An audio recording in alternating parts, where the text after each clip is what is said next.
basket. Going up against a double team, Jeffrey Moore has open access to the bucket. What we saw from that normal replay of that last bit of action was Juan Fernandez actually wanting to dish off the against Master Jaworski. We're crossing the twilight zone. That's an eternity of basketball ahead of us.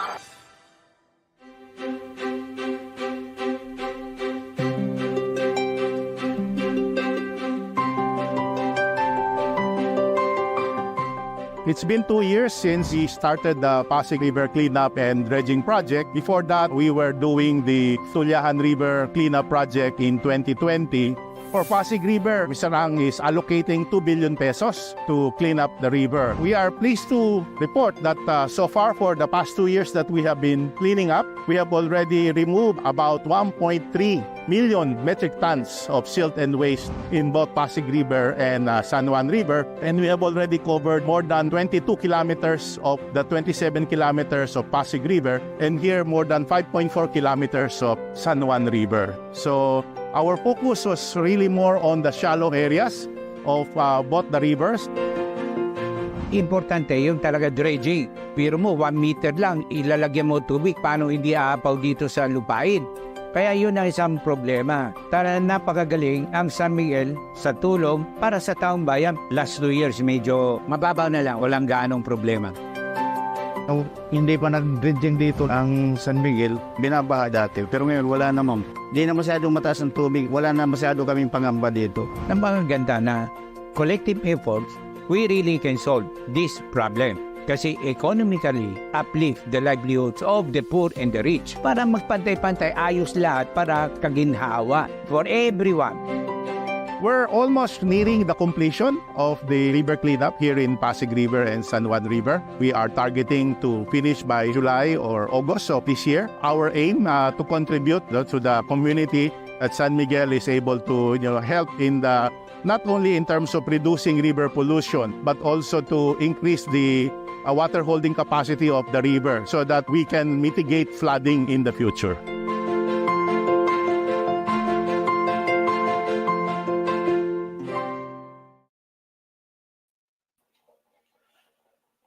Well, here we go. It's an eternity of basketball.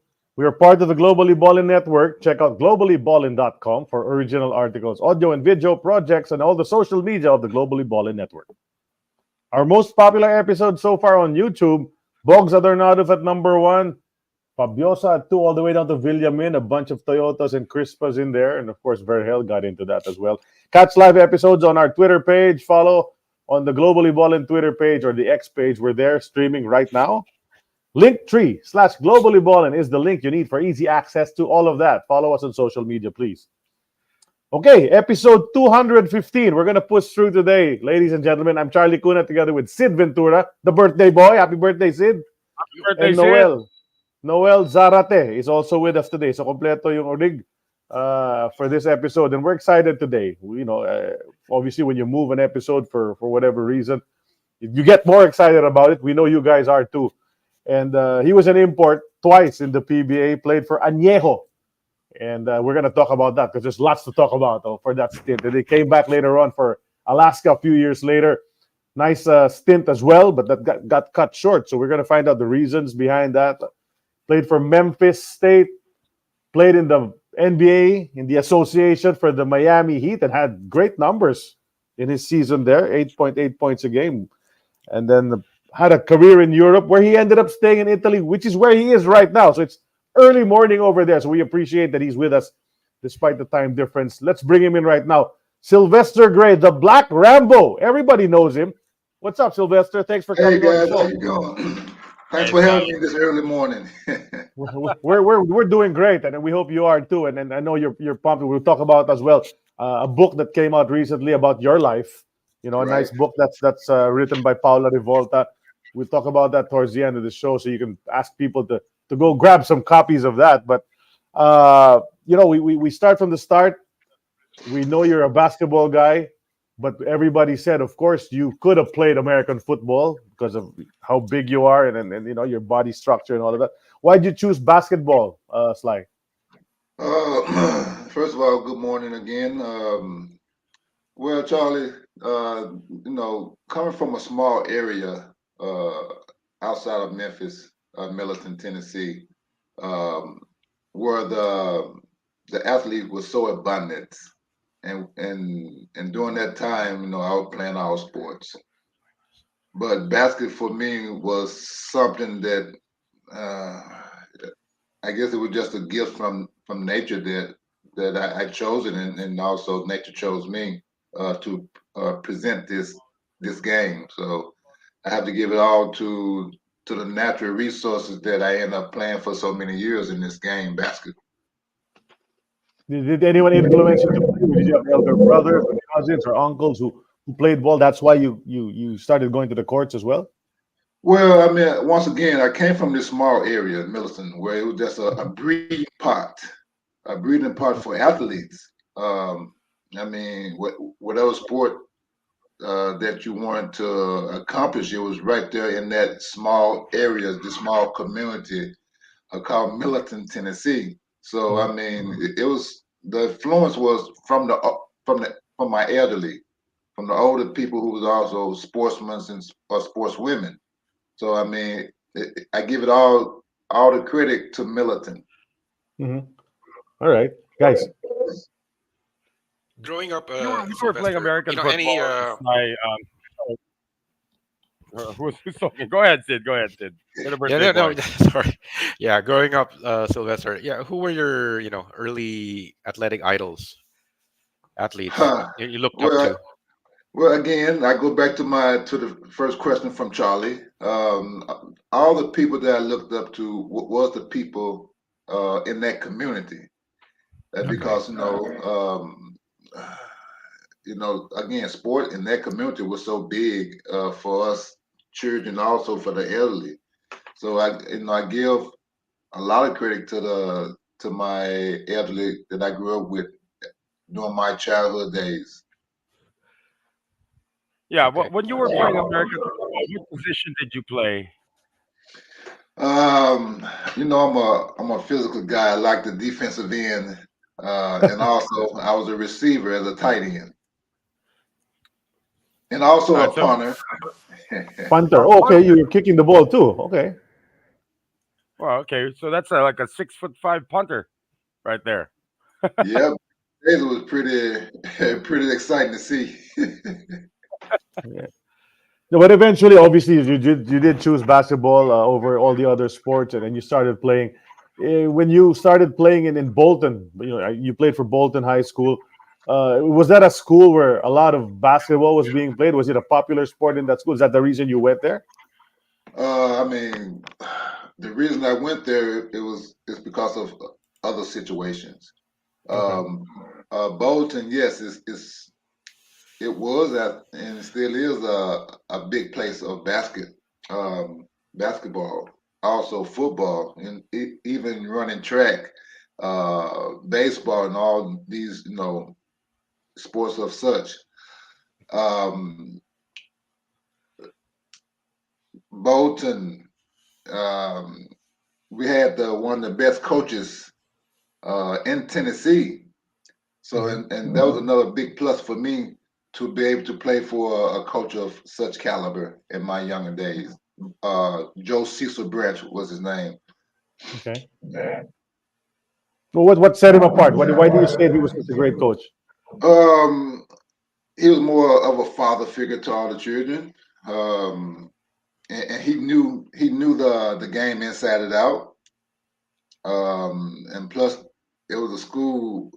The attendance maybe 200 or 300 people at during my time. So being a small school and being so competitive from a small town, and we was able to compete with the higher schools.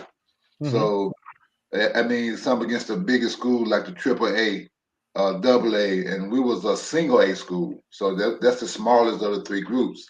Right. So I mean, with our competition and our competitive from his coaching and his style of play, uh, also helped me to go to that area with the push of another guy named Bobby Watson. Hmm. Okay. And then you were used at what positions, Sylvester, when you were in high school? Did they use you as a center? What were you playing at that stage? Well, again, Coach Branch, he was a type of coach where he allowed you to play to your ability. He didn't try to put you in one position. So he was Okay. like a freely, do what you gotta do, but play within the structure or play within the team, but show your skills. He always allowed us to show our skills, and that what made me and many other players who came out of that area so how you say so around, to be able to play all positions. All versatile. Yeah, versatile. There you go. Yeah. But by this time, Sylvester, what philosophy or what were you looking up to any particular NBA player? Have you started following the NBA by then, and did you pattern your game after any particular player? Well, I mean, I won't say I part of my game after any particular player because during that area, like in the 80s, you had Magic, you had Larry, you had Michael and Charles and those guys like that. I think I took a little bit from all those guys in high school. So I mean, of course, Mike was the face of that time. So of course, he was one of the guys that I enjoy watch playing because of his style of play. Yeah, that's All right. right off the cuff right now, I'm going to ask you who's the GOAT? Who's the coach? No. Who's the GOAT? The Who's the GOAT. GOAT? I mean, Right now. for me, I say I'm the GOAT. No. Good answer. That's a good answer. Okay. I mean, anybody can be a GOAT inside their mind, and then you look at of what a person done or a player done during his entire career and what he did on and off the floor. And to call someone a GOAT, for me, is like it's just it doesn't make any sense. It's not like basketball has stopped. Basketball is still evolving. So maybe when we are dead and gone, they can say, okay, no more basketball. So who's the GOAT? But right now, we can't label anyone as a GOAT.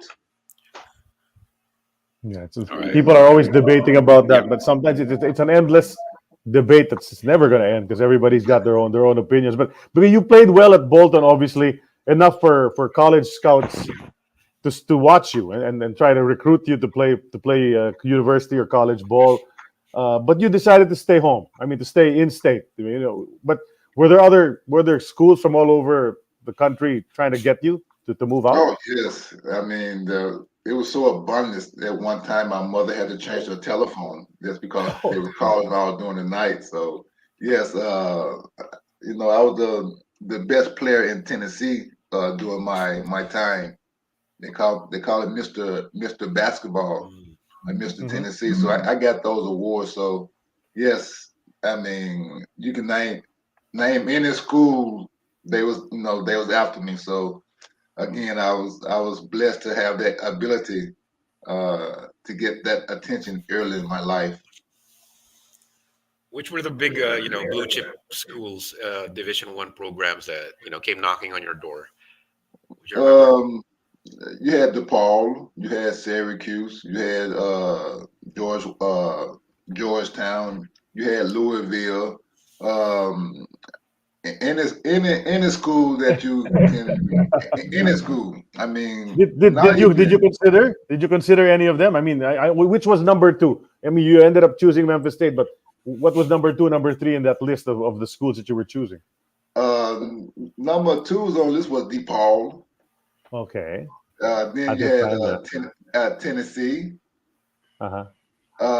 Then there was Michigan. And I Okay. think that was it. I mean, because I took those visits to see those schools, but Wow. If you had gone to Michigan, that would have helped them at that time because they had Glenn Rice and all those guys, right? That was Yeah. the time. Yeah, I mean, but who knows how the situation would have turned Yeah, out? yeah. You know. Right, Yeah, right, right. I think DePaul had Rod Strickland at that time, if I'm not mistaken. And Yeah, Dallas, yeah, Dallas yeah, yeah, Comegis. yeah. Dallas Comedies, Comegis was the guy, yeah, for DePaul. yeah, Marty Embry, those big guys like that. Yeah. Yeah, yeah. But then you ended up, like I said, staying home. And is it? And what's the reason? Is it because you're just a home guy? You're a home state guy, or was Coach Finch, the most convincing guy there, the nicest guy to talk to? Um, I think I'm just a home guy. And during that period, I was young. I was still undeveloped in my mind, so it wasn't very difficult for me to stay at home with my mom and her friends and family, even my girlfriend at that time. I didn't want to go anywhere Mhm. just because the program was mostly a home-based team, you know, of what I knew of. All right. So how I think it's time, competitive? guys. Yeah, Noel, before we get into, since we're talking about going up to university ball already, it's time we enter our first segment of the show. It's called the time capsule. Sid prepared some photos from your career, Sylvester. So let's enter the time capsule now. And I think on cue, let's put it in. Memphis State. There's this guy, number 35, this young fella. Is this Memphis State's next All American? It says. Some observers think so, right? And you were indeed an All American in high school. You were a parade All American, and you went to Memphis State. And you come into a program, with Coach Finch, and there's some NBA caliber players on that team, right? Vincent Askew's on that team. Right, Later on, Elliot Perry comes in. It's a good big program. right. How was it? Was it a big change from playing in high school where you're dominating a lot of people? You enter that university, college atmosphere. Was it hard for you to adjust, or was it just as simple as it was back in high school? It was for me. It was simple. The transaction. Once again, just because I have to go back to my base of growing up with all the great athletes in Milton, Tennessee, and Mhm. also in the Bolton area.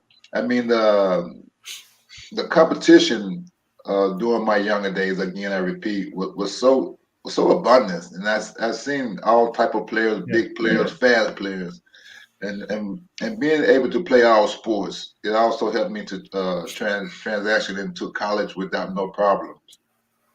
Mhm. how competitive was your division in Memphis? Oh, I mean, in the A1 division, D1 division is very competitive because we had Louisville, Kentucky Right. in the metro. And I remember the year before I arrived, Louisville had won the NCAA championship. That's right. Ellison. And so, in the Metro Conference, it was one of the toughest conference during our time. Just because there was Louisville, so everybody wanted to be Louisville. So very, very competitive. I mean, I don't think there was a game that we played that wasn't like a doghouse. That's going at each other. Very physical. The Metro Conference. Would you remember, any NBA caliber players you went up against in that conference?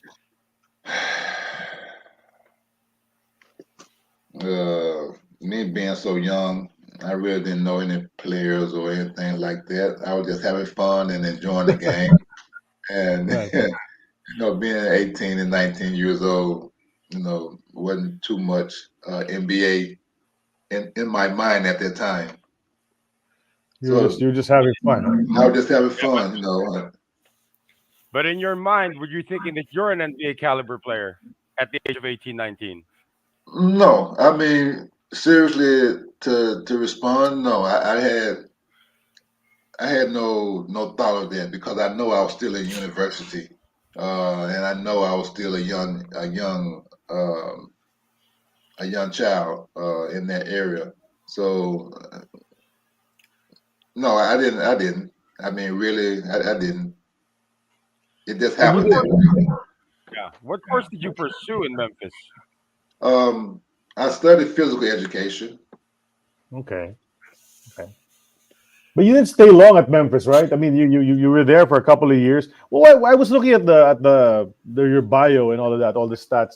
In your second year in university, you didn't play too many games, right? I think you played about 5 games.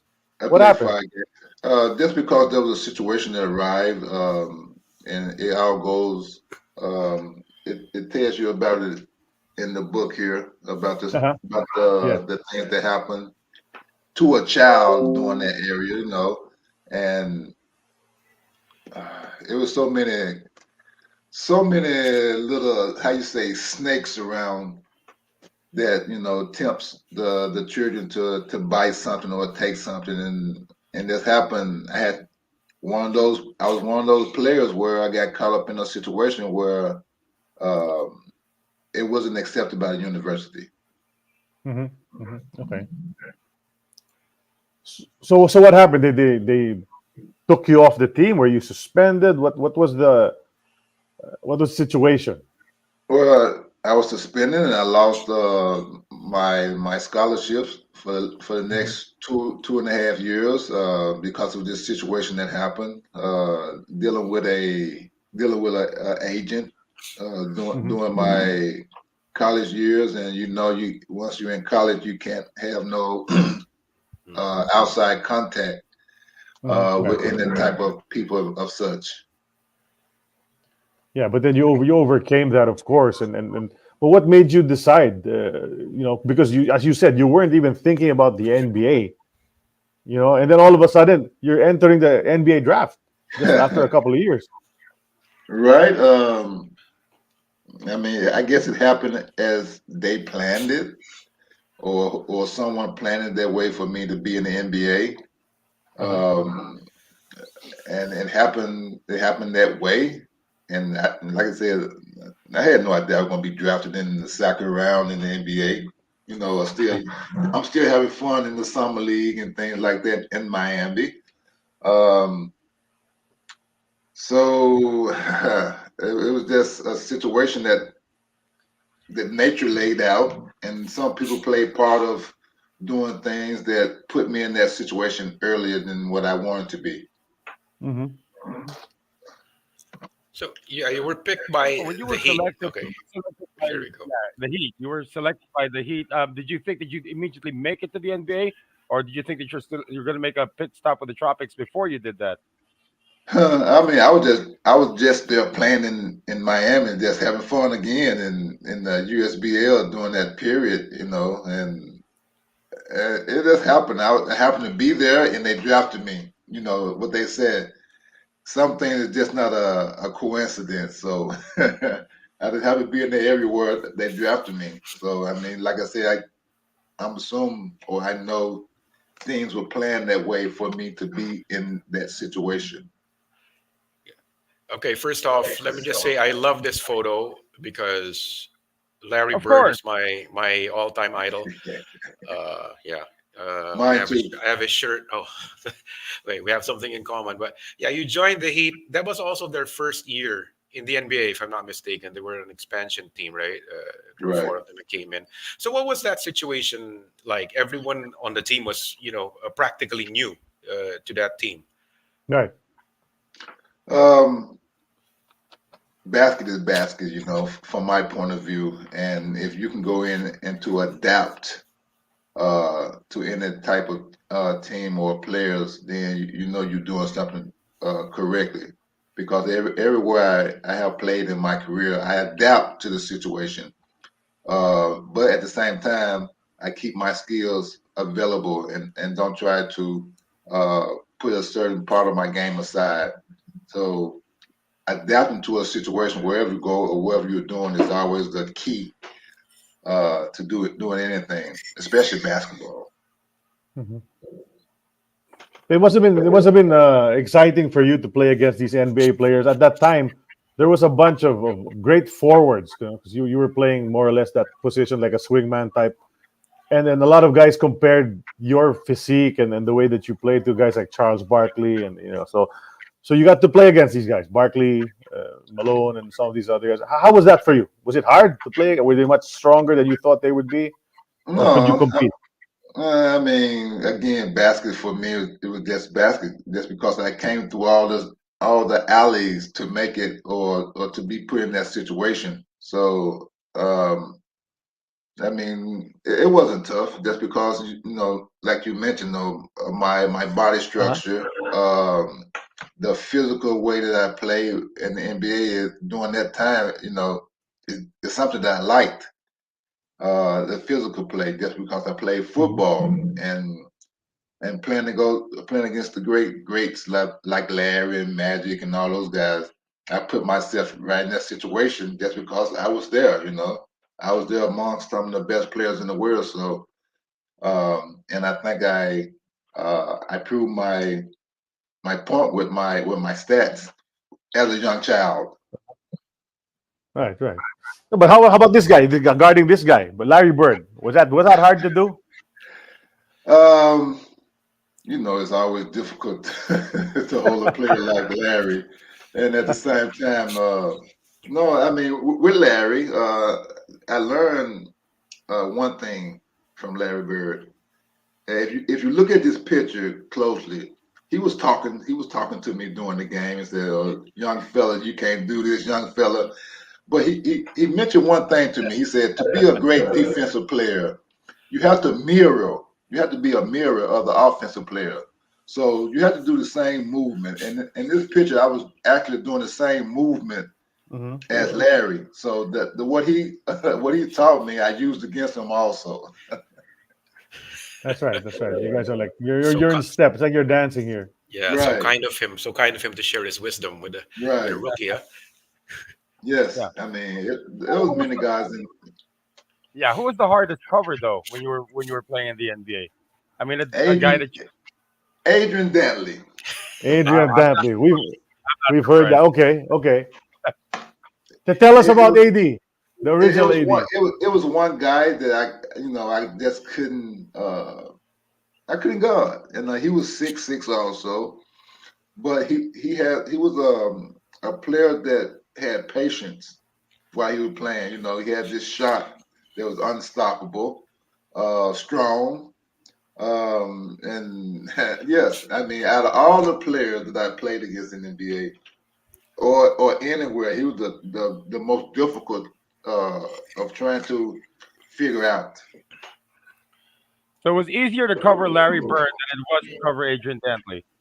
Yes, yes, Yeah, That's that's how new. great. That's right. I think Adrian Dantley's such an underrated and forgotten player because yes. he was so damn good, right? And at that height, posting up and doing all those inside hook shots and step back one, that step back off one leg. Everyone says That's it's Dirk Nowitzki. He was doing that no, way back then.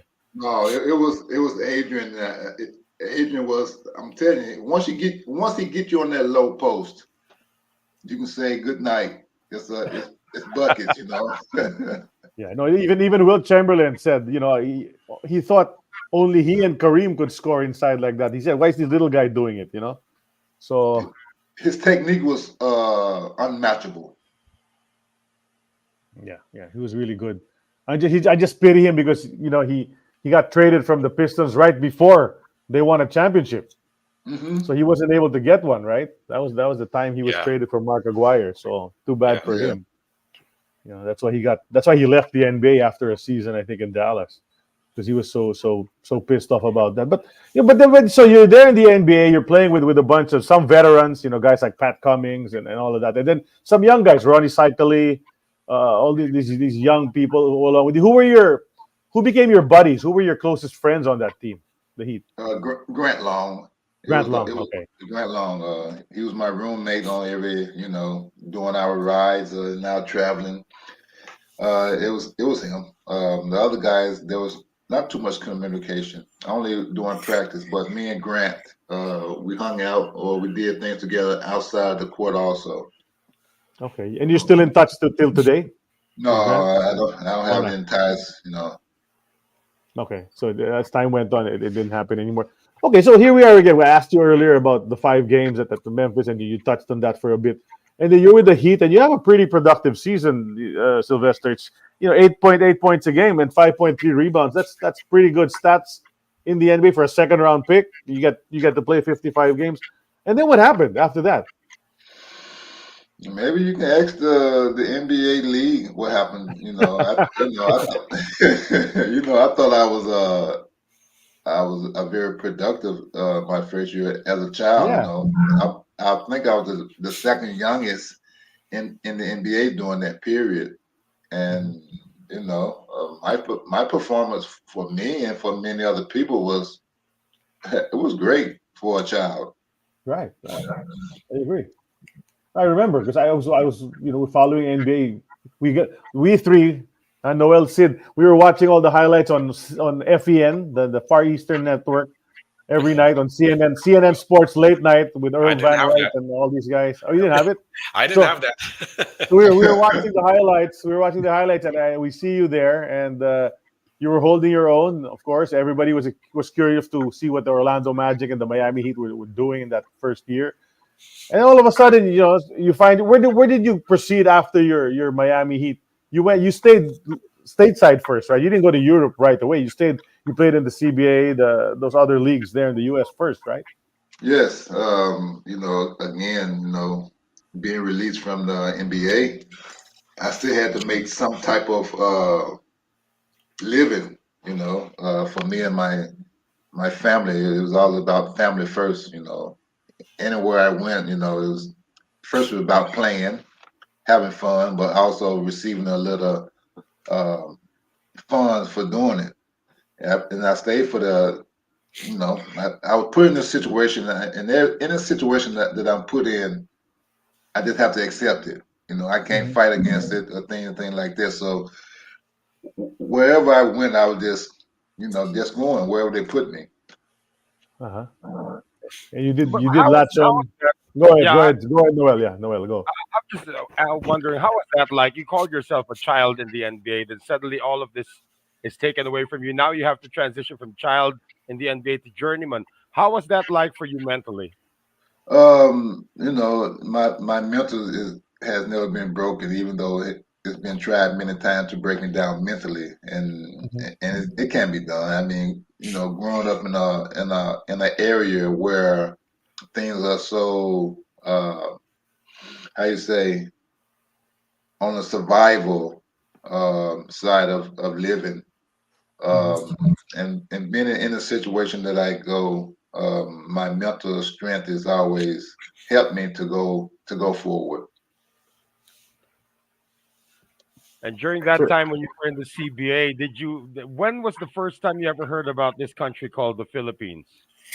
When they contacted me, my studying and not studying, going to schools in the Americas, I hardly ever hear about the Philippines or Asia or Europe, Italy or Asia, Turkey. And so once I got to the Philippines, that's when I knew about it. So I mean, being in America, I never uh, knew anything about the Philippines. What were your first impressions when you landed? It was like home, just because of the situations, of some situations that I seen while I was there. I mean, the people was wonderful, are wonderful, and they're so warming. You can. What attracted me the most about the Philippines was the children that I see always playing in the streets. Mhm. They reminded me of my little small town because the children was always playing. So I mean, I had no problems with the Philippines or anyone there. So my first, I adapted right away. Okay, Mhm. so I mean, it's all about adapting wherever you go. When you were with the Miami Heat, you actually played with two guys who well, one played already in the PBA, and then the other one was going to play in the PBA eventually for a bit. Clinton Wheeler and Kelvin Upshaw were Right, two right, guys on right. that Miami Heat. So Wheeler had played in 1986 here in the PBA, and Yeah. then Kelvin Upshaw followed a few years later for Shell. And Shell, of course, you played against Shell, but. Mhm. So those two guys were there, but they never. I guess you said you didn't get to talk to your other teammates as much as Grant Long, so they probably Clinton Wheeler never got to mention that to you. But just before we move on to the PBA discussion, I wanted to ask: is there anybody in the NBA who hit you hard when you were in that rookie season? Who got physical with you, gave you an elbow to the face or to the chest, and was trying to be, the guys like Blame Beer and Mahorn and those guys. Did they do anything to you? No, because I was doing most of the hitting, Okay, Your best I friend get was it. going, I know where that comes from, right? I mean, I think when we played New York, it was one of the most physical games that I played in the NBA. Just because, up the East, they say they're big and strong, but maybe that's one of my toughest games playing against New York. That's Oakley, Which right? player Charles in Oakley. particular? Yeah, you Charles had already? Patrick and all those guys, and Charles, Yeah. Charles Oakley, and yeah, they was the bruisers doing that Uh-huh. area, the beast of the That's right. East. Yeah. But Beast couldn't get over the hump, though. No. Yeah. Well, that was also They're the first championship year of the Bad Boys, though, 88, 89. So yeah. bodies were flying whenever the Pistons were in town, right? Yeah, I remember playing against New York. I had one of my best games against Patrick during that time. Um, and to this day, I can't find that video anywhere. Dunk on Patrick? Huh? Did you dunk on Patrick? I know I gave him 24 and 14. I mean, as a child, I mean, that's pretty good. Oh yeah. Anytime you can get that in an NBA game, you're pretty good, right? Right. Those aren't cute numbers, man. Those are solid. Those are all-star numbers if you can do that on a daily Yeah. basis. I mean, I think like Derek Coleman once stated that I got a raw deal in the NBA somewhere down the line. Uh-huh. Maybe they know something about me or I did something, but it never came out. Uh-huh. I always performed at my higher level when I played. I was always presentable in a situation where I didn't cause any harm, bodily harm, or cause no problem to anyone. Yeah.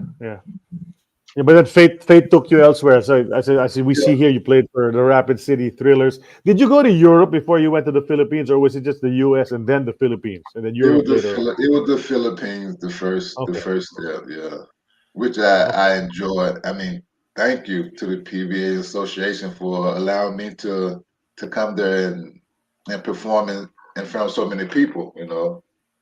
Right. Yeah, you Right. played Yeah. for this team called Añejo. Look at that, 60 points. For my goodness.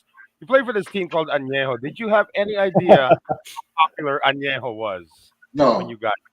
No. no. I mean, I had read a little bit before when I was on the plane. I had read something about Jaworski, uh, and that I heard he was a physical player, in which I said, okay, I like that. Yeah. Uh, so I mean, I didn't know anything. Seriously, I knew nothing about the style of play, but I know it was basketball. No, nothing at all. When you first arrived here, walked into your first Añejo practice, you finally met Jaworski and all those other guys. Yeah, what was your first impression, especially of Uh, Jaworski, Coach Jaworski? well, when I first arrived in the Philippines, it was so hot, man. Still is. Yep. I can Uh, agree. yeah, I mean, and going into practice my first day or meeting the people on the first day, it was like a welcoming, like welcome back. Even though I had never been there, they were like, welcome back. And from there, everything clicked again. I adapted to the style of play. I adapted Uh-huh. to the coach. I adapted to the players. So again, I fit in perfectly, even with the Philippine players. Just curious if Coach Jaworski told you anything in particular when he saw you and he met with you. I guess he had a one-on-one with you. I'm pretty sure. Did he say what he expected from you? He was like my all my coaches. He just said, just play your game. Just Mhm. play. Don't try to do anything out of ordinary. Just play. And me having a coach like play under Coach Jaworski, it was like playing for my high school coach. It was like playing for my university because all those guys always had this physical mindset, or just taking no prisoners. Just go out and you're strong and no one can stop you. Let's do it. Right, right. I think you were perfect. You were perfect for a guy like Jaworski. I'm sure he loved your style of play because he played like you. he Yeah, just, yeah, he yeah, was he was physical. hitting people and he was bumping and all. That's how he played. But you gotta be physical. But at the same time, being physical, you gotta be able to play the game also. Yes. Yeah, yeah. Well, You gotta use the your head. first time I saw you play, I actually saw you play live. My first impression was, how the heck did this guy make the height limit? Yeah, you remember Yeah. that? Remember that controversy, Sylvester, about your height? There was some talk Yeah. about that. Live, it's Yeah. impossible, right? But how'd you Yeah. make height I mean, how did the other guys make the height limit? I guess they were just. I guess it was the height that that they wanted. And when people talk about the height limit, it's not about the height in basketball. It's about the heart um, of the game. And I don't think I was too tall. I fit in right well with Uh-huh. Bobby and all those guys. I mean, me and Bobby's also from Memphis. Yep, yep. Um, and I think we were the same size in height. Yeah, Maybe just you because just of look my bigger. yeah, I didn't look. I'm gonna look. My shoulder was wide, maybe or whatever. But Because when even I watched you sometimes, live, it was so imposing, man. I'm telling you, when I watched you live, it's like, how the heck did this guy make it to the height limit? Probably because you look so imposing. yeah. I mean, they say I play like a 7-footer, so I'm not a 7-footer. Yeah, and you stood straight. Probably stood straight up. But they were saying because they measured you in shoes and socks, that's why you were taller or whatever. And then eventually, when they measured you without your shoes and your socks, you made the height limit. So that's Right, when everybody right, kept quiet. right, That's the story right. there. Yeah, yeah. Because I used to wear those Charles Barkley CB40s, and they were Hmm. so thick, man. Maybe gave me a little bit extra height. But then again, it's not about the height of the player. If you got heart, you can play. Yeah, it's just Uh, silly that they had that height limit here in the Philippines. So that's why you have to make the height. And if you're over by 1 millimeter, they send you home. So that was the controversy there. And of course, the way you were playing, 60 points, 14 rebounds. You said you adjusted to the PBA. I'm pretty sure with 60 points you did, right? And you were doing all of this. Look at you, just shoving some players out of the way. Who's this import that you're shoving? I don't That's know. no, that's Abed Gidaben. That's a letter S. Who's that, guys? It Would looks you like know? It must be from No. Alaska, right? 1990. That's yeah. Alaska, no? Yeah. I Who was Sims, mean, Alaska's Sims, import? Tony Sims. Tony Might be. Sims. Might be Tony Sims. Yeah, because Might be it Tony looks Sims. like it starts with an S and ends with an S. Yeah, yeah. Yeah.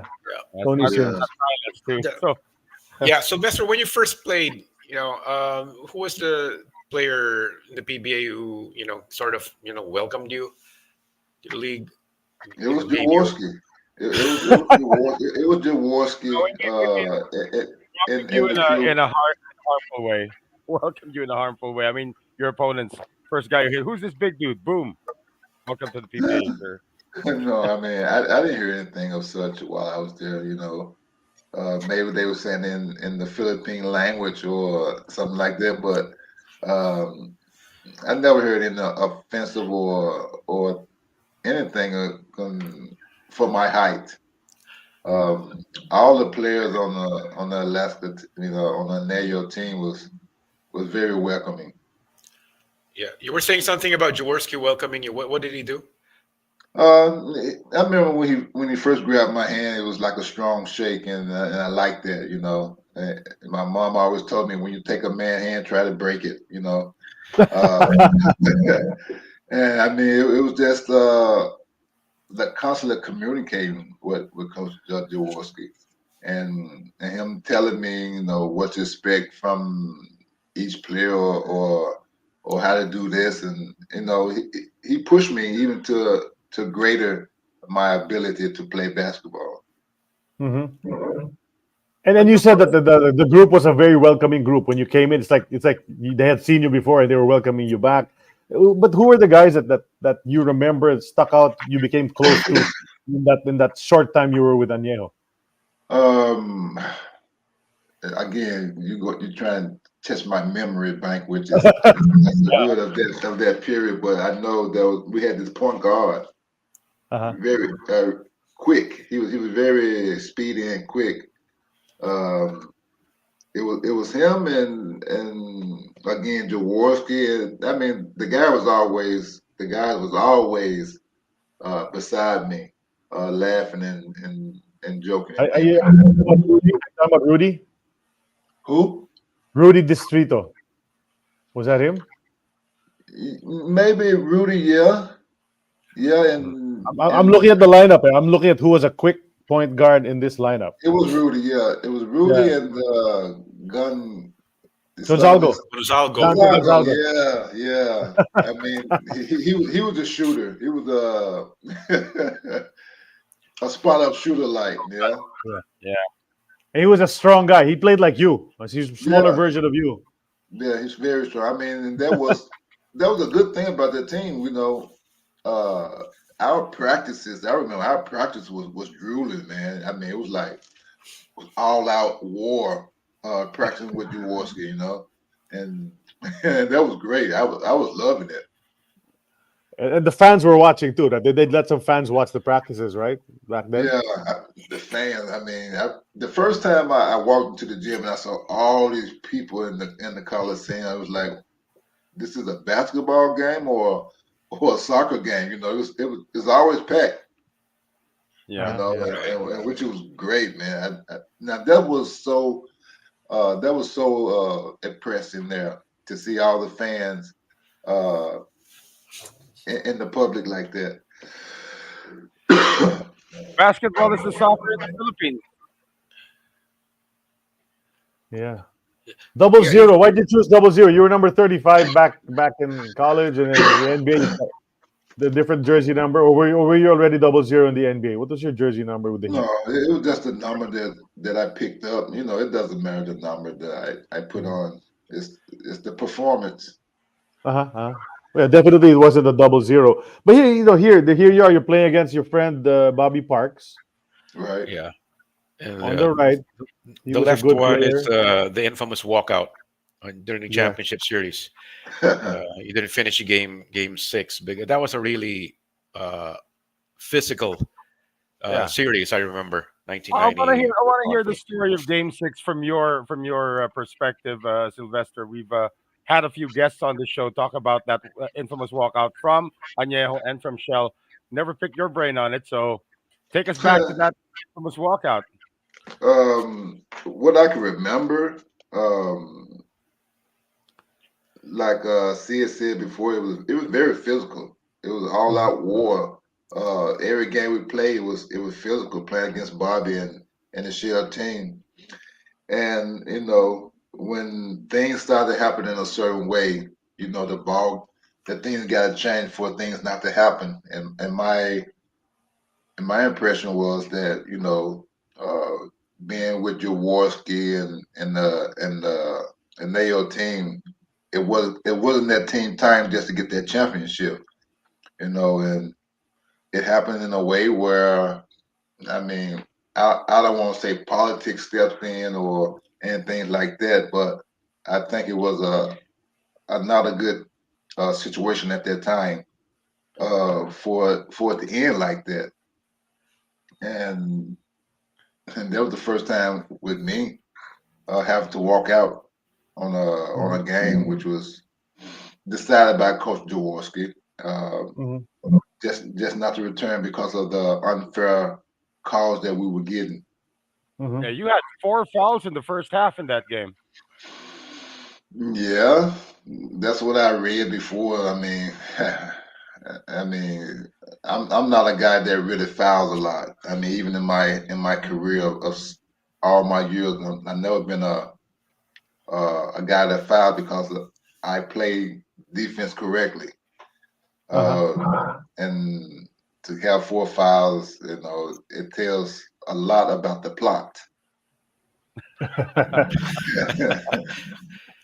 Yeah. But I'll ask you, Sylvester, if you were given the choice, would you have gone back out to finish the game? There was Coach Jaworski call. I mean, being in a situation of such, I think he made the right call as a leader, and then of course he was saying things different from the players, and he knew what was going on. So I have to side with Coach on this one. I would have stayed in also. Okay. One of our former guests was team manager of Shell, and he said after that game he feared for his life. He couldn't leave the stadium Huh. quickly, and he had to uh, ride with someone to get out because the Añejo fans, they all knew the cars of the opposing players. Huh. So he said it was that dangerous outside. But when you guys left, what was the atmosphere like when you left the ultra? No, I had no problems. I had no problem with the fans or what was going on. I mean, it was a usual day after practice or after game. Get in the car and go back to your home base. But did the fans support you, cheer for you guys when you came out? Yeah, I mean, I remember that. It was like, even though I don't know what they were saying, but they was there. They was there. Yes. Yeah, and then in that game ended your career. So your first stint in the PBA ended after that game, right? I mean, so it's a walkout. The series is over.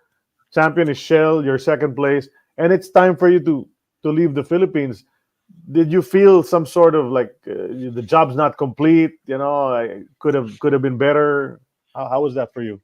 Job not complete. I think it was complete just because we made it to that situation. Mm-hmm. Um, and situation goes like again. It's set up to go. Uh-huh. Yes. Did I feel a certain way? Yeah, because it shouldn't have happened that way. Yeah. Excuse me. Yeah, my question about that was actually on the plane ride going back home. That's a long plane ride. How much did you have to think about what had transpired in your stint with Añejo? And did you question your future of coming back to the Philippines in that long plane ride back to the US? Um, I was thinking about the fouls. What happened. I was trying to play it back in my mind. Did I foul this guy or was it Uh-huh. that you flopping now? Did I touch him too soft? Maybe I should have hit a little harder and things like that. Um, you know, um, yeah. I mean, it was a thing where like, damn, what happened in that short period of time, and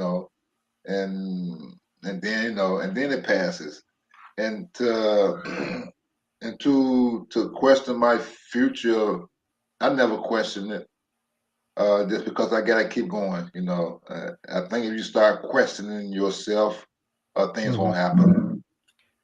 Okay. Okay.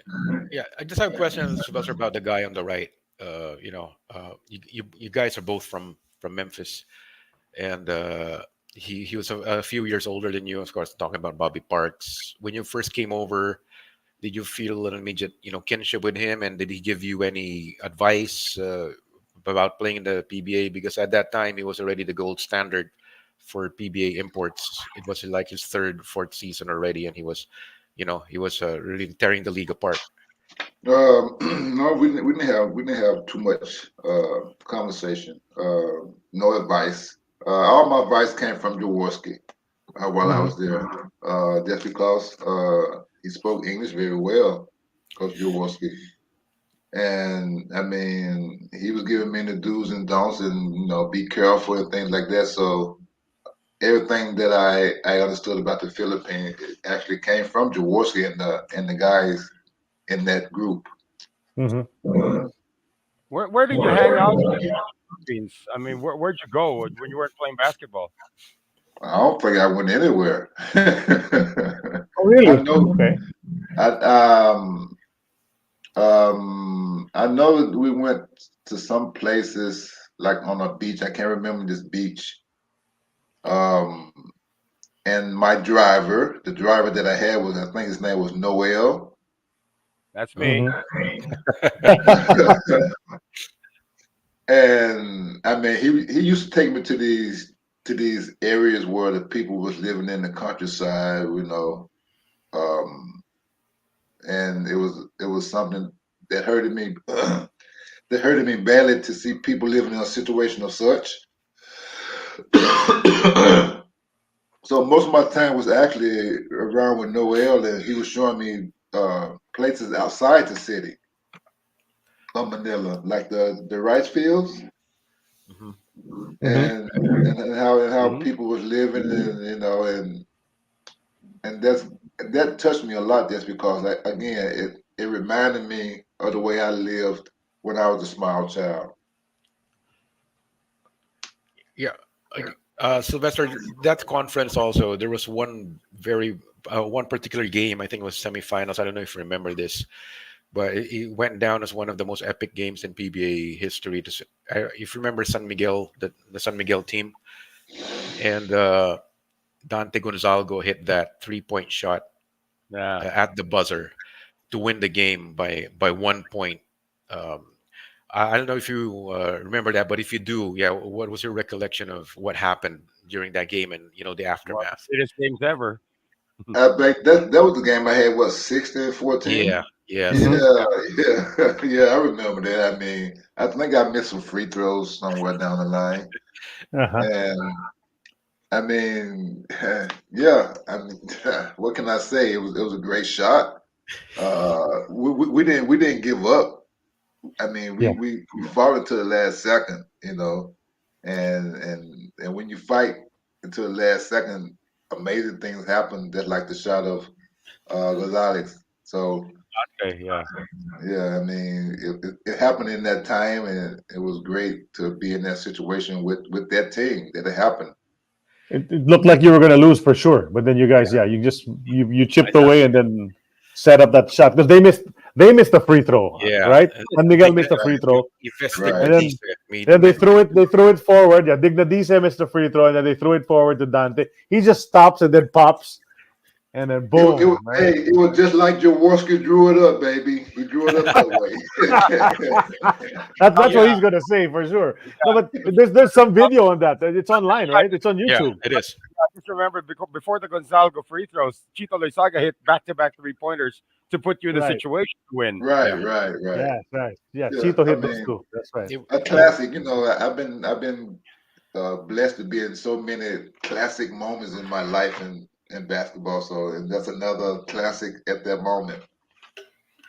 I'm going to test your memory banks a little bit more. Who was the toughest cover in the PBA when you were the first time you were there? Was it Bobby? No, it wasn't Bobby. In fact, it was one Philippine player. I can't remember the team or the name, but he was pretty crafty with his movement. That must be Patrimonio then. Which team? From Pure Foods. Pure Food had some great players. I remember. Was it Fernandez? Was it Mon Fernandez? Was he thin or muscular? He was thin, and he was likely that's Mon tall. Fernandez with a mustache. Yeah, mustache on. Yeah. That's Fernandez. That's Mon Fernandez. It has to be Mon Fernandez. Yeah, from San Miguel. Yeah, I mean, and many people over here, they ask me, "Oh, the Philippines don't have good players." I said, "Man, what are y'all talking about? If you ever go there, I don't think you could last in that league because they run and shoot and they defend. I mean, just because they say small, I don't consider them small in height because I met a lot of players, and I said, man, y'all don't have no understanding about basketball if you think the Philippines can't play, Right. But that was great. A great first stint for you. It didn't end maybe the way the fans wanted it, but you said you were okay, and then you headed straight back to the States, and then to decide what your next move is going to be. We'll talk about that, but we'll just remind some people, Carla, can we do that? Let's remind some people we are part of the Globally Ballin Network. So these are our most trending episodes on YouTube. Yeah, Bogs Adorado all the way to Perry Ronquillos at number 10. So Perry's in there. What's next? We will listen and watch on Spotify. Give us some love. Give us a 5-star rating on Spotify. We're there too. Our episodes, and you can become our monthly supporter. You know how to do that. Just click on the page. We love you forever if you support us. These are the top 8 episodes so far. Benji Paras. You remember Benji Paras, Sylvester? Right. You played against him. Yeah. And then some of these other guys, all the way down to Coach Tim Cone. Coach Tim Cone's episode is a popular one as well. Verhel Meneses. So please keep watching. Globally Ballin Southeast Asia on Facebook. Follow that page for more content from the Globally Ballin Network. So let's re-enter the time capsule. And so this is you. I mean, you ended up, you were in the States. You come to the Philippines. Then you end up going to Europe, and you play against different style of basketball, different kind of players. So how was it there? What were the adjustments for you? Again, I take my game wherever I go. I don't change my game. And the adjustment was they had to adjust to me, adjust to my style of play, because coming to a team, if I see someone who's weaker than me, or a few guys that's weaker than me, they have to step into my standards and match my energy. And that's what kept me in the game for so many years. I assume, and me being healthy and staying healthy, and not changing my game when I go anywhere.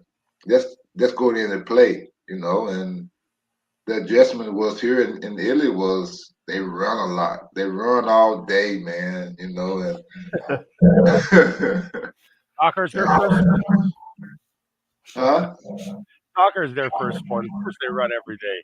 Yeah, and I always say to myself, since they use their feet so much, well, they're terrible defensive players. They can't move their feet on on the basketball floor. That's because they run and they don't squat. When you defend, you got to stay in a defensive position at all times, and it's very difficult for them to do that here. But adapting to this situation, it was quite easy. Okay. How different was it playing in the Philippines? I mean, the culture of basketball in the Philippines as opposed to the culture of basketball in Europe. How different was it? Again, I've been blessed, or however you want to call it, to play for some of the best coaches and to play with some of the best basketball players in the world. Coming to Europe, I had another coach. It's just like Jaworski, just like my high school coach, and my university coach, and also the coaches from my earlier childhood. The coaches like Marcelletti or Tonovich, all these was great coaches of caliber, who's some of the best coaches in Europe. Once again, I've been able to play for some of the best coaches in the world. During your time there in Italy, was Kobe Bryant's father playing at that time?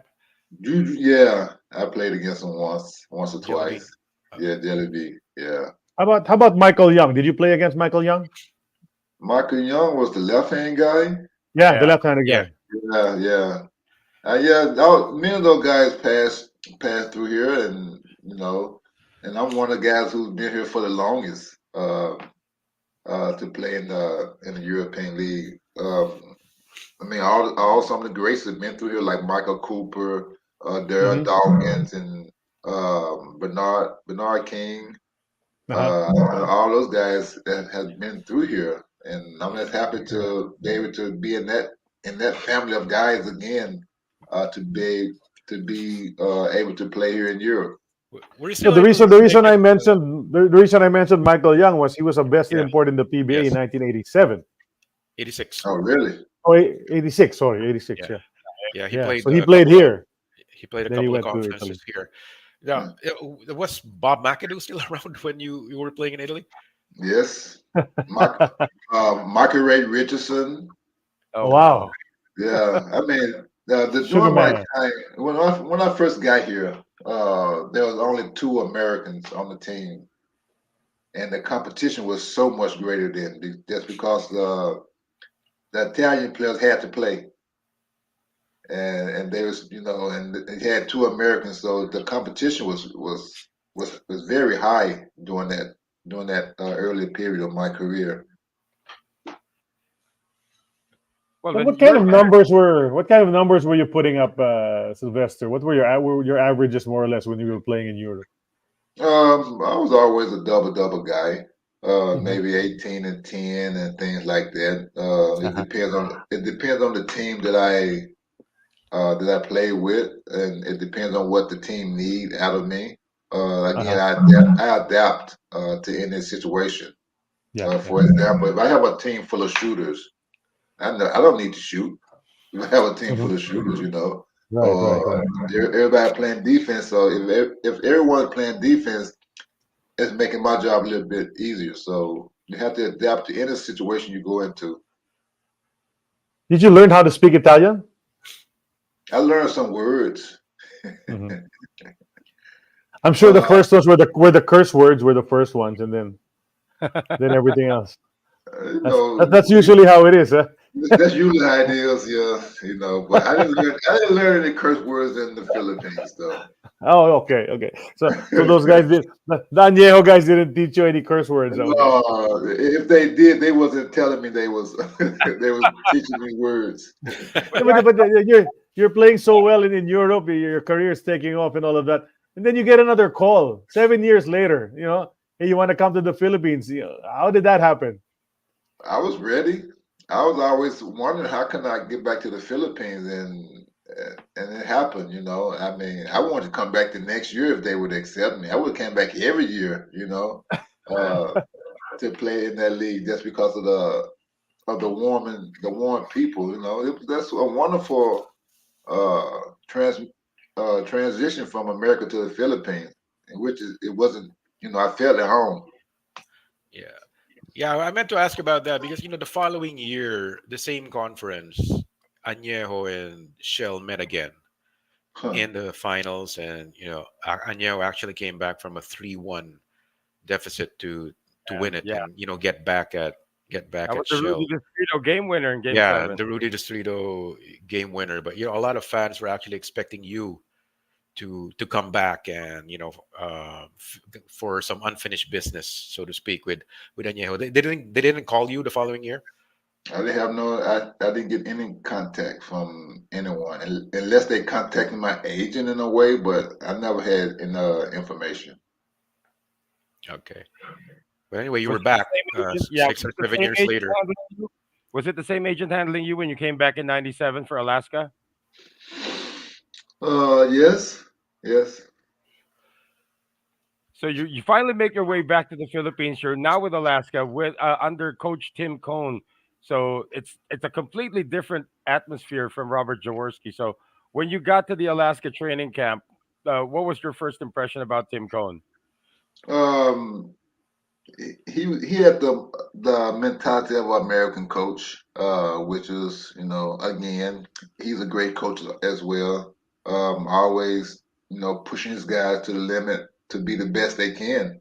Always how you say the words of confidence he put into his players. Hmm. In the little time that I known him, I mean we had a great relationship. He's still around. He's still He Yeah. is the coach coaching. of Yeah, he's Añejo still now. coaching. He coaches Añejo now. It's Yeah, now called Aniebla. The How irony of crazy it. is that? yeah. Wow. He's Well, led them to a few championships already.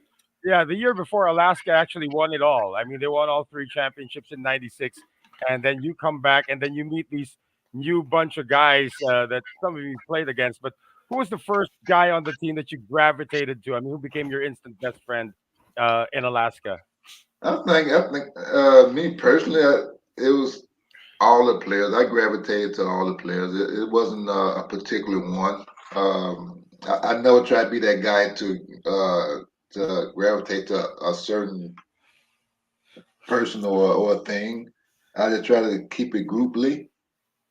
Hmm.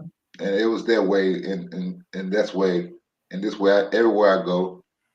there might be one guy or a few guys that's talkable, but I wasn't a guy who talked a lot. Yeah, but let's talk about okay. So this guy, your teammate who's setting the screen for you, Bong Hawkins. You remember him? He's a big guy. Yeah. He was a good screener. Right, right, and he was a good scorer too. Even if he jumped like an inch, guy couldn't jump, but Yeah, he scored. He scored like 15 a game. but he So used it's his a body. young. He used his Yes, body yes, very well. Yeah, right, right. Yeah, I'm sure that Then you have, impressed you because that's how you do it too. right. yeah. Then you have this little point guard by the name of Johnny Abarientos. I mean, how impressed were you when you saw him? I mean, that guy. I mean, I think he can play on any college level. When I saw him, just because of his way of approaching the game, fearless. Uh, and I mean, and the little guy could play defense also. He was like we call like a pest. He was a pest. Yeah. Uh-huh. Yeah, he had quick hands. He had quick Yeah. hands. Yeah, he was the MVP actually the previous year before you joined I joined mean, Alaska. yeah. I mean, all the guys that I played with in the Philippines, I mean, they're caliber people and also caliber players. I mean, Uh-huh. it was special the 2 time I was there. This is a good question here. Did you meet Sonny Jaworski when you came back for Alaska? Did you get to meet with him and then talk with him? No, No. Okay, not no, anymore. not He was anymore. busy. He was about to run for senator, I think, that He time. was on his way out of the league already. Oh, Yeah. really? Yeah. Yeah, he Then was. he became a Yeah. senator after the year Oh yeah, after that. he was 51 already by that time. So Huh. yeah, Okay. So he no, was you weren't getting a able to little old. even didn't even have a nice meetup with him. That's crazy. After all the relationship you had back in 1990, you never got to meet him anymore. But how about No. this guy, Ron Grandison? You know, Ron Grandison's an NBA vet as well, just like you. Everyone in this photo has been on our show, by the way. So Oh, great. these other guys have been our Yeah. guests. Ron Grandison came on maybe 6 months ago on the I show. think this guy was taller than me, huh? Yes, he was. Yeah. He's another guy you question about the height limit. All these NBA guys are questioning. All the other teams are saying we don't want these NBA guys. Sylvester, But face it. You come into a place and you look as imposing as that. Everybody thinks you're Shaquille O'Neal. man, but why? I think I assume that the guys are so small that we look so tall. Yeah, probably that's probably one of the reasons Yeah. too. Yeah, so Alaska comes, but you didn't finish the conference, Sylvester, with Alaska. You left before the semifinals, I think, or before the Yes. playoffs. Uh-huh. What That's be- what happened there? I left because I had my family there with me, Hmm. and my son had caught this tropical virus, Okay. and he was very sick, and he was he was in the hospital, and he had started losing tremendous amount of weight. So we had to take him and bring him back to the Americas. Hmm. It's not anything else. We just had to get our son back to the America to see what the problem was, and we found out he had called like a tropical virus. They Hmm. say Hmm. so. Yeah, and the thing is, because so in 1990 your team finished second because of that walkout. In 1997, after you left, Kevin Holland came in to replace you. They made the finals too, Mm. right? I But they played with lost. Kevin. They I lost to played with Jaworski. Kevin. But Oh, he they lost lost to to Jaworski. Jaworski. Oh, Yeah. really? Yeah, Isn't that something? that was actually Sonny Jaworski's last championship as a coach, as a playing coach Yeah, for they the had this import franchise. named Chris King. Yeah, So, so that would have been Yeah. something, if you had stuck around and Alaska would have Play made the finals and you would have and gone against. played against Jaworski. right, Yeah, right. yeah. Your former team, right? Yeah, that would have been nice. But it wasn't meant to be. So you were headed back, and then you went on from there when your son was better already. I guess you continued playing in Europe. You went back to Europe. Right, right. That's what happened there. I think that the same following year we won a championship here in Italy that year. So Oh, here we go. Yeah, here's another of your European teams. yeah, Which country is this? Still Italy? this is Italy. Who's the number 14 guy? Who's the number four? Who's the American? The other American? They call him Henry Williams. High Mhm. fly Henry Williams. Great Okay. guy. I mean, that team that you see here now is one of the best in that era. Um, Defensive team, bruisers, physical, and that coach is Marcelletti, one of the greats Yeah. here in Italy also. So again, I got a chance to play with some of the best players and also some of the best coaches in the world. Yeah, this is nice. It's a nice photo. And so you, but were you close to high flying Henry? Just because you're both Americans, was he like the closest guy to you on that team? Well, I mean, in this team that we're looking at now, there was quite a few of us that was pretty close. You had the captain Roberto Della Vecchia is the guy who's standing behind me, Okay. and then you have number 4 who was a playmaker. Mhm. We were very close. I mean, we Looks did like a he lot looks of like a young kid. He looks like a kid here. I think we were all kids at this point. Um, It looks like some a of the Ricky guys. Rubio. Yeah, I mean, there was a very close team also. What year was this, Sylvester? Just curious. This might have been 92, 92, Oh, 93. Yeah, Okay. Well, this is before the Alaska stint. Yeah, you yeah. were very young still here. And and yeah. your career went on. You played for pretty long. You reached 2000 something, right? When you played, you finally retired. Well, the last game that I officially played was back in 2020. Oh wow! Ooh. Right before or Wow! during the COVID thing. Wow! That stuff. 2020. Yeah, man. Hey, I Almost. still can play, Charlie. Don't get me wrong. Man. I still got that jumper and and that little physical part of my play. You're like Uh, Jaworski. Yeah? You played till you were 50. Yeah. I mean, and plus we still have these European championships over 50 that still goes on now. In fact, they have one coming up in June here in Italy. And you're training for that. No, I'm not playing anymore, man. I like to play golf now. Yeah, I spoke to Sylvester last week, guys. When I called him, he turns on his video. He's on the golf course. I'll call you back in a bit, Charlie. I'm playing golf. I go, okay. What made you decide to stay in? You could have gone anywhere else in the world, but what made you decide to stick and reside in Italy? um, you can't. I can't, and I always try to be this way. Wherever you're comfortable, or if people are treating you nice, why try to venture off and do anything else? And plus, time brought me here. I can't go against time. The time brought me to the Philippines. The time took me in Turkey, and now here today, I'm here with you guys speaking. So we never know what tomorrow brings for an individual or for a group of people. So time. I have my beautiful daughter here, um, and my mom is here. Who knows where I'll be the next couple of days or a couple of months.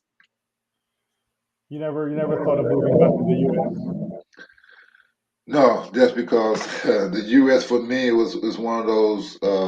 It was my base. It was so many things that happened there, and I can't go back to a situation or a place where I was denied something just to try to fit in. No, I prefer not to be in that situation. I'm seeing on the screen Black Rambo. What do you think about that moniker, the Black Rambo? Uh, I didn't give myself that name. um, I mean, I don't know why they gave me that name. Maybe That's a sly Sylvester, right? Yeah, of course. Yeah, I mean, even the name Sly, I don't accept because it's not short for Seal. Yeah, Uh, Yeah, I've always wondered about that because that's the nickname also of Sylvester Stallone, right? and I dislike Right. it today. Yeah. Okay, I okay. don't. We'll make sure not to call you Sly. But the Black Rambo, for some reason, it just actually fits, because Rambo with all his muscles and everything, and Right. there you are. Yeah. Well, you guys gave me that nickname, so Yeah. Well, When the we media. posted that you were going to be the guest right away, one of the comments was the Black Rambo. And so the fans never forget that. Let's look at the next photo, Carly. What's next on the photo? Here you are. I guess you're there. Did they retire your jersey or something for this? no, I mean it was maybe a couple months ago that we did this present. We went to Verona. This is Verona, Okay. Verona, Italy. We had a presentation of my book in that Okay. in that arena. It's where I played for 4 years, and they gave me a jersey. Yeah. Okay. So then Let's they talk give you about some awards. yeah. More or less, they recognize your play. Okay, go ahead, Noel. I'm just very curious because I'm very curious about the book. Talk to us about the book. It's like sort of a biography of yours. Yeah. Um, the book it touches on many things thanks to Paula Revolta, a great researcher, a great writer. This young lady. Um, the book goes into details about the my childhood, the NBA, the rules of the games, and many other things. I mean, it's a very interesting book that I've been hearing from other people. It's a learning experience. It's also a Black History book. I'm a student of that. I mean, it touches. It should give younger people on an idea on how to approach uh, the sports world. I was looking Okay. through some parts of it. It's really interesting, and Yeah. I hope to read the whole text later on. But I'm sure it told you a lot of stories. Tells about everything. The cover. No, this is Bolton. This is when he did they retire your jersey Yes, at this is high Bolton? school. Yes. Okay, yeah. Okay. Yeah, I don't think the photos there, Sid. I don't think the photos included in the set that you made, but the cover of the Okay. book. I don't think it's not. I don't think it's there. But so, how long did it take to have the book finally till it got published, Sylvester? How long you and Man, Paolo work on it? it was like 2 years of fighting with this person just because of our language differences. I mean, Okay. it was a good fight because we stayed up for so many years, late nights, researching and putting things together.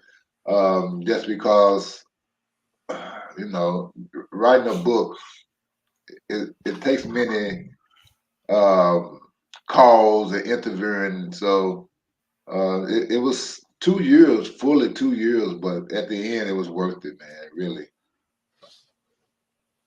So that was published in October of last year, and it's for. How does someone get a copy of your book if they wanna order? The fans wanna order.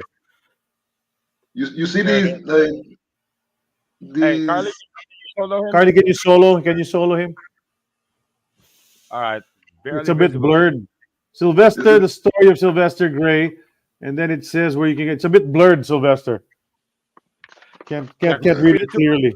Well, well. I mean, you can go to the Amazon Kindle store, Okay. Apple Book, iBook store, Google yeah. Play, Kobo Books, and search for the name of the author, Paula Revolta. Paula Rivolta. All right. Okay. Yes. We'll post Yeah. something also on our Yeah. Facebook page. Yeah. We'll post something Yeah. about that. Where how to get it. My Just give apologies. us all the give us all I the thought I info so I can put included it. Of something course. on that in the I would love slideshow. to do that. Apparently, Yeah. I missed out on that. Yeah. When when Uh, when when does a guy like Sylvester Gray, who's gifted physically and so strong and an athlete, when does he say it's time to stop playing basketball? No, What, never. you I keep mean, playing, huh? Okay, even just for yes, recreation until you can. yes. Yes, because I train. I have children that I train here in Italy.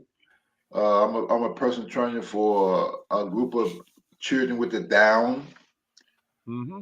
and I have other children that I personally train. So even training with these younger children is it keep me into the game of playing basketball at the same time. So this has been my gift for since I was born. I say so. To stop to play or stop to trying to compete with myself is be a disadvantage to my gift and what was given to me. We go back to this photo. So here, yeah, you're back in Miami apparently for this photo on the left. Right. Was this like a reunion of the original Miami Heat team? This was the time when I was actually had started to write the book, Okay. and I went back to my home and to places in the past to get some interviews from the people who's in part of the book. So it was like a reunion with myself and my past of getting information to put inside the book. Let me guess. The one on the right is you're at the golf course about ready to tee off. Huh? The one on the right, you're at the golf course about ready to tee off, right? No, this was no, no. I think there was like a basketball camp back in the days, back in 2005. Yeah. I do camps. I try to do basketball camps every year for the children here. Nice. Yeah, yeah. His attire there, Noel, looks more like basketball than golf. It's I mean, Yeah. Yeah. No collar. No collar. yeah, Yeah. no yeah, collar No, and no, no but so, sleeves. So so Sylvester, aside from doing camps for kids and then dabbling in little pickup games here and there, what else do you do? What keeps you busy over there in Italy? Um, for once, I like to read a lot. I'm a sport reader. I like to read. I like to visit museums and old ancient sites. Hmm. So I Oh, like there's a to. lot of that there. Oh yes. I mean, I've been to I think I've been to all the churches over here. Just to just because I like to see ancient things and learn new things, which I have the opportunity as a child in the Americas uh, to know about. So now I'm at the age or in my time where I can. It came to me on how to study more and read more. So my pastime is golf. I spend time with my daughter, which is a great athlete as well. What Um, does she play? she's a high jumper. Okay. wow. Yeah, she's a Nice. high jumper and also a long jumper. Did So she pick up your height? yes, How tall is she? she's a 6 footer. Wow. okay. Yeah, Yeah, just right for high jump and long jump. Yeah. yes. What's your Yeah, handicap in golf? What's your handicap? you never should tell your handicap. Bumping up by 5. You go -5 on it. You have a You're, five. You have a five handicap. I don't have a 5 handicap. I wish I had a 5 handicap. No, Noel Uh, Zanatis handicap. I don't know, man. My well, handicap is golf. That's my handicap. yeah, Yeah, I'm maybe a eight, something like that. Oh, that's See, not bad. that's not bad. Yeah. You play the gun national, you can break I, 100. Yes, that was the goal in the beginning for everyone to break 100, but you got to maintain that. You just can't break 100 one day and come back and do 105. Hey, 99, 98, that's okay for me. Yeah, right. Yeah. By the way, guys, yeah, just wanted to greet the first ever Best Import awardee in the PBA is watching right now, Andy Fields. oh, Hey, Uh, Andy Fields is watching. yeah, Okay. he's watching. Welcome, Andy. Thanks for the support. Thanks for always watching, Andy. I was gonna say, in the draft, the 1988 draft where you were in the second round, there's some other guys who played in the PBA as well. Derek Chivas played here for San Miguel. Jerome Lane played for Shell. Liddell Eccles also played here. 7 Up, I think, right, guys? Keith Smart was with San Miguel, and then Derek Hamilton with Alaska and Pepsi. Yeah. Derek Hamilton was our guest also a couple of months ago. So these are some of the guys that played in the PBA, as well as Kelvin Upshaw and Clinton Wheeler, who played with Sylvester with the Miami Heat. played We're with- gonna. I played We're against Derek. I played Yeah, against Derek in university. He went to Southern Memphis. He went to Southern Mississippi. Yes. And he was also in the Metro. So I mean, we had our battles also. Yeah. Yeah, Right. And his son is one of the best NFL players now, right, Noel?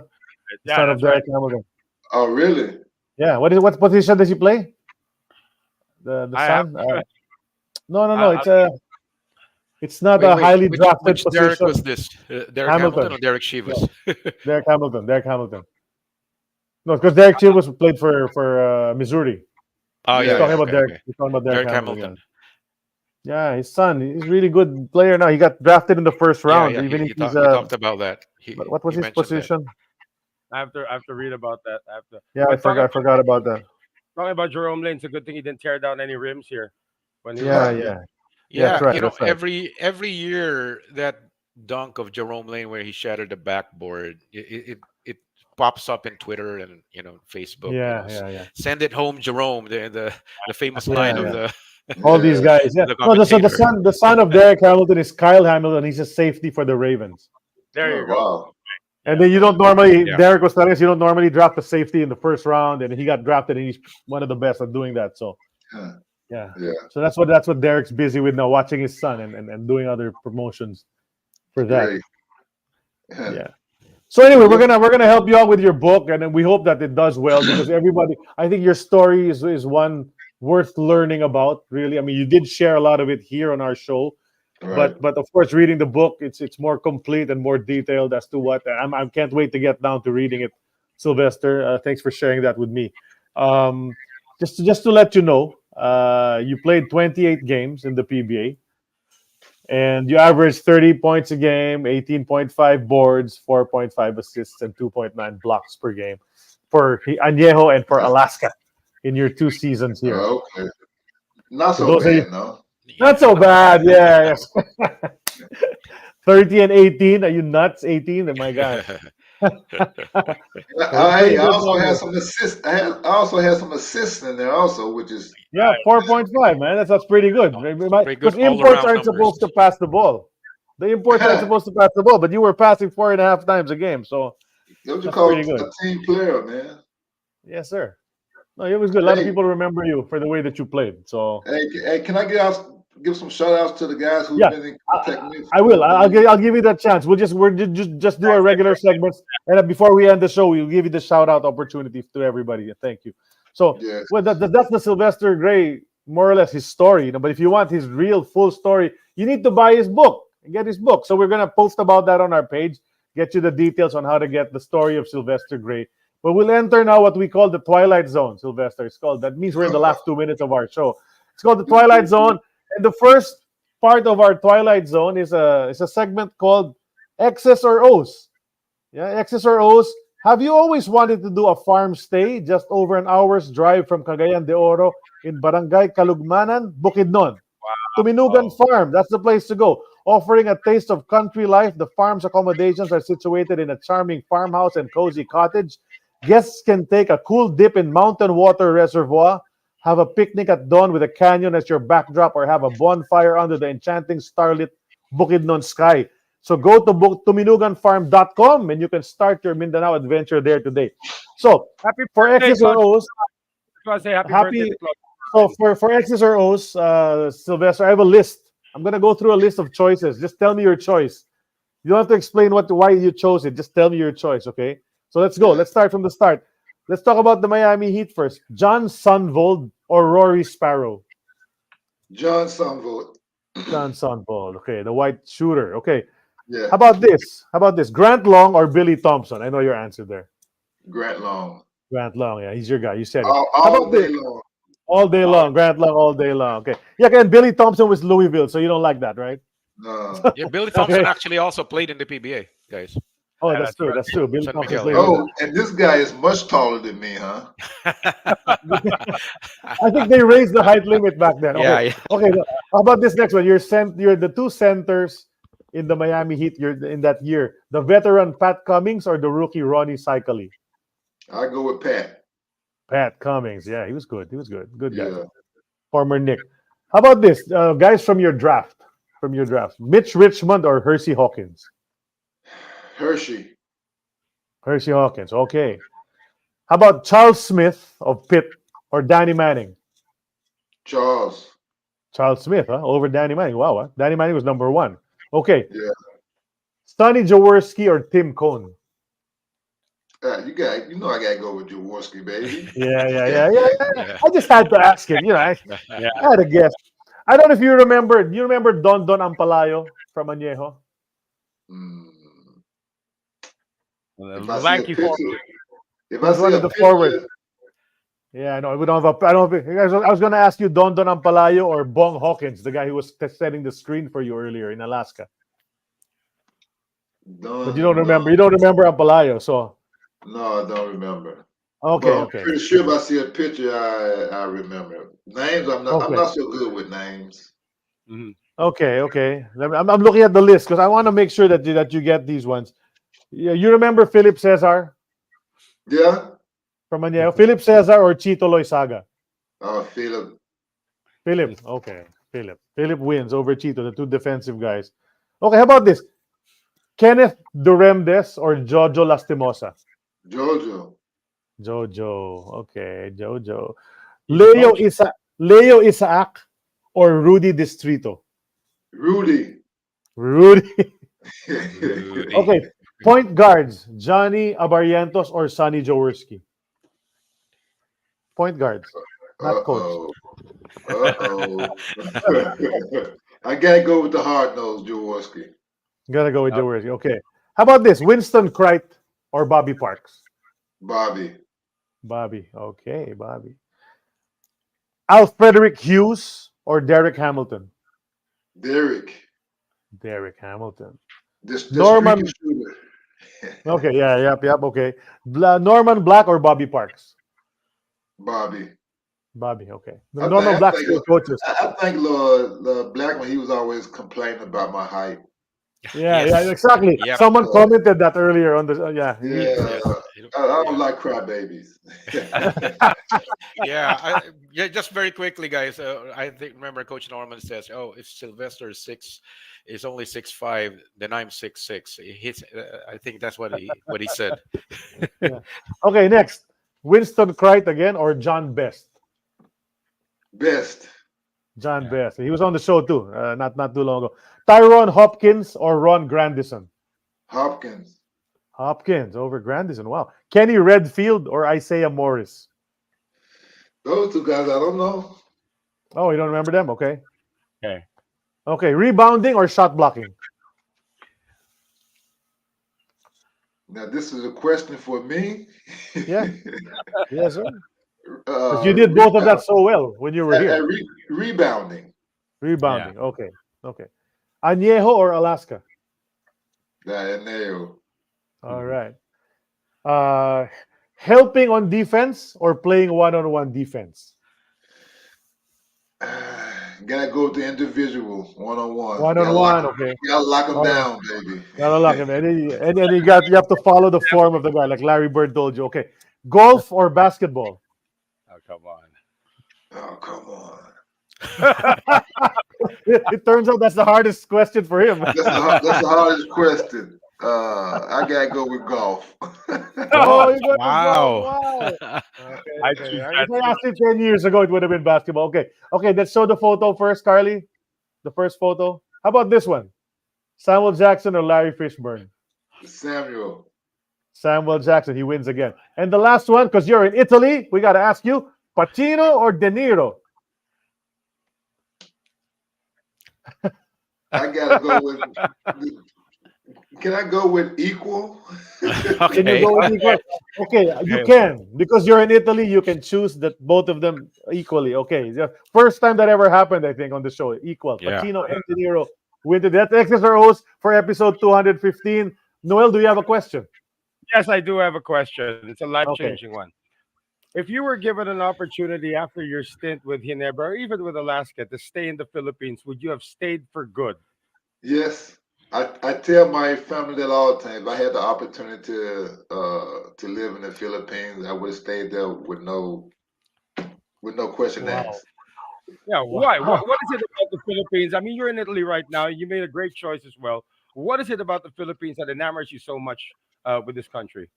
It was just the people, the energy of the people that I felt right away.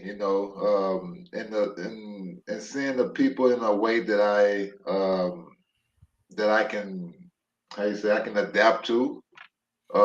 It made me comfortable. I had no problem. It was just the energy of the people and of the land, of the total thing about the Philippines, the land and the people, and the energy was so great. It was always high. It's Right. amazing. Let me brag a little bit, but almost all the imports that we've had on our show have said exactly that they would have Yeah. stayed here because they love the people. So thank you for that. Glad that you see us that way. See the You're country Right. that Sylvester. That would be your name here in the yeah, Philippines. Sylvester. Sylvester. Sylvester. Yeah, yeah. How about you, Sid? It's your turn. Okay. I have a hypothetical question for you, Sylvester. If you could have dinner with any basketball personality, past or present, living or dead, Filipino or not, uh, who would it be, and what would you talk about? Uh, I'll probably go with Bill Russell. Yeah, Hmm. Again. Okay. that was the And person in mind. Yeah. yeah, I have to sit down and talk to him and just listen to him. I want to ask no questions. I know I take all of his advice uh, on how to maneuver himself or myself in the world period. Not even basketball, just to get some info on how he did things on how he accepted things during his era uh, to Right. become so good of a human being. Not as a player, but being graceful and everybody looked up to him. It'd be a quite uh, a great moment for me to have a dinner with this guy. Have you ever met Bill Russell? No, Well, you're not the first guest Yeah. who said Bill Russell. I think you're the sixth or seventh already. Yeah, So yeah. yeah, Several have that's said that. that Yeah. that already speaks to Bill Russell's influence, right? uh, the basketball community. Yeah. Okay. Yeah. Nice comment from Rizal Reyes, the Lord of the Rings, Bill Russell. Yeah. Yeah, yeah. Well, he really is. There's no denying that, right? It's a fact. If you want to talk about the GOAT, that's the GOAT. Uh, You're not gonna get any Well, he's got arguments the from most. me. I'm a Celtics fan. He's, he's I'm got a he's got Celtic. he's got the most rings. I don't know if he's the greatest player ever, but he has the most rings. That's true. He There's no has the most problem with that. rings. Yeah. Yep. That's If you right. want to talk about rings, yes, that's the Yeah, yeah. GOAT. Yeah, Never but that would lost a make game Robert. seven. That would make Robert Ory in the top 10. So that's not true. But anyway, that's an argument for another day. But yeah, yeah. So Bill Russell, that's the answer of Sylvester Gray. And then right before we go, here we are. Let's enter the last one. Hello, Porky. This is the greeting portion of our show. Hello, Porky. Now it's the time to shout out, thank, acknowledge anyone you want, Sylvester, before we let you go. Oh, okay. There was many guys that I often speak with on the net, like Robert Viola. Mhm. Then you got Mm. Island Yeah. Mora. Yeah, yeah. Uh, They're friends of the show. Yeah, yeah, Ronald Dexter. Rodriguez. Yeah. Mm. Then you got Kiko Malik. Then I can't Kiko pronounce Malik his. Yep. them, Yep. yeah. Yeah. Yeah, and Yeah, you have Malik them. Kiko Malik them. Yeah, Yeah. and you have Raleigh Libro. Hmm. Raleigh was one of the coaches of mine when I was there. Raleigh. Raleigh. What's his last name? Raleigh Libero. Raleigh Roddy Libero. Libero. Okay. Okay. Okay. Okay. So those are guys I want to give a shout out to, and thank you for staying in contact with me and keeping me up on the PBA. Nice. Anyone else? Anyone else from your career or your and family? Anyone to say hi to before we let you go? I say peace and love to everyone who's watching and who will support you guys and who will support me. All right, and we'll support you too because we're gonna post about your book. Just give us the details, Sylvester. Just message it to me so I can post it on our page, so they have a Yes. chance to download or maybe or buy purchase your book online. And guys, that's episode 215. That's a Sylvester Gray story here on AEOB. But of course, please get the story of Sylvester Gray, La Storia di Sylvester Gray by Paula Rivolta. Okay, Yeah. we're gonna put the details on our page. So thanks so much, Sylvester, for sharing your stories with us here on Eternity of Basketball. Episode 215 is now in the books. We're gonna announce our next guest on our Facebook page. So please wait for that announcement. We'd like to say thank you, of course, to the Globally Ballin Network for always helping us in the background. Carla, Aaron, thank you to San Miguel Corporation and Tuminugan Farm. San Miguel powers our show. Thank you for that. PBA Sports Bureau and PBA Archives, rather, and PH Sports Bureau for the photos and the information, the stats on Sylvester Gray and the rest of our guests. And birthday shout-outs to the past 2-week birthdays: Elmer Legaspi, Phil Gulfin, Peter Aguilar. No, actually, Phil Gulfin, that's wrong. Willie Pearson, Max Delantes, Boy Bits, Lamont Struthers' birthday yesterday. Michael Hackett today, Mike Advani, Bobby Salonga all today, and Sid Ventura. Happy birthday, Sid. Thank you. Thank you, guys. Happy Yeah. birthday. Okay. I just That want to does give a it shout for out. us. I just want to give a shout out to my daughter. Ka-birthday ni Sid. Same birthday. Yeah. Yes, yes, it's her birthday. Happy birthday. Happy birthday to Yes. your Yeah. daughter. So She's that does walking it for us. God bless Peace, everybody guys. who watched us. Sylvester, thanks so much. And we hope, if you can visit the Philippines anytime, just let us know. We'd love All right. to have I you. look for, And I Noel look will forward to buy it. us. Noel will buy us dinner. Okay. I will try. Okay. Sure. I Okay. look Thanks so forward to much, it, guys. everybody. We'll see you next week. Thanks for joining us for Thank episode you. 215. Maraming salamat po sa inyo lahat. Thank you so much. Take care, Bye. Sylvester. Hi, guys. Guys, take care. Be blessed. All right. You too.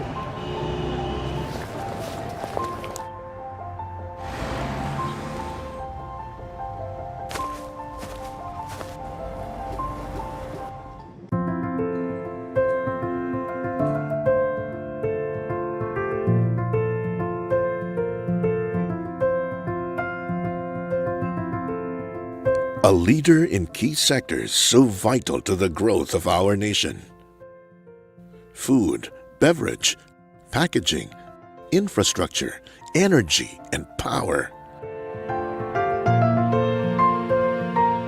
Proudly Filipino, through our well-loved brands, we carry the flag overseas. Yet we've always held out for ourselves a larger purpose.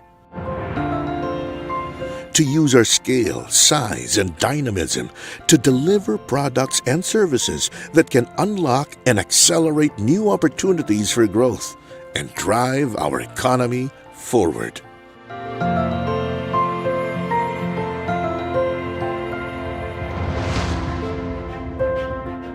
We are committed to contribute to a resilient and globally competitive Philippines, where businesses like San Miguel can use their resources and imagination to expand the economy and ensure that prosperity is widely shared.